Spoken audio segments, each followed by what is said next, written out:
Missouri lawmakers have less than 2 days to renew an important Medicaid tax before Governor Parson enforces millions of dollars in budget cuts. Our Missouri Chief Capitol Bureau reporter Emily Manley explains how close House members are to passing legislation. She's live in Jefferson City tonight. Emily?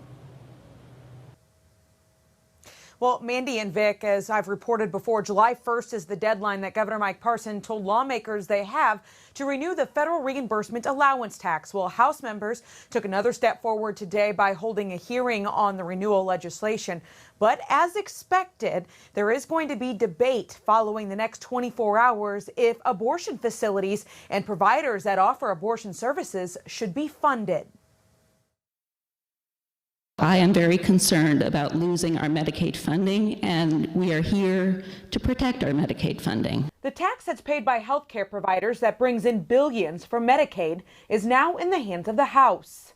By not passing the FRA timely by July 1st, you're impacting the lives of 23,000 very, very critically ill individuals. There's nowhere else they can get the care other than the nursing homes. Since lawmakers didn't renew the FRA during regular session, they're now up against the governor's deadline of July 1st. The big debate now in the House if abortion providers and facilities should receive public funding. I do think that we want to be careful, and we want to make sure that we're doing this in the most appropriate way possible, and that there's not any unintended consequences. Representative Nick Schroer is the sponsor of the bill, separate of the FRA renewal. That we are going to defend taxpayer dollars. We are going to defend the lives of the unborn. The bill would nullify any federal law that requires Medicaid from paying for abortion services.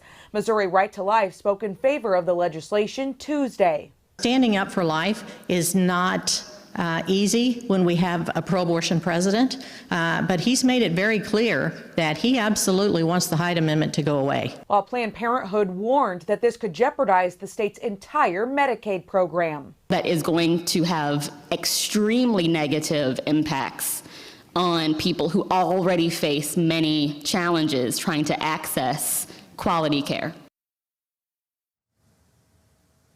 Now, both the FRA and also Schroer's bill passed out of the committee today, which means that they'll both be in front of the full House for a vote tomorrow. But if passed, Schroer's bill would have to go back to the Senate to get the senators' approval. And there's no word on if they will make the trip back to Jefferson City to vote on it. Reporting live tonight from Missouri State Capitol Bureau in Jefferson City, I'm Emily Manley, Fox 2 News.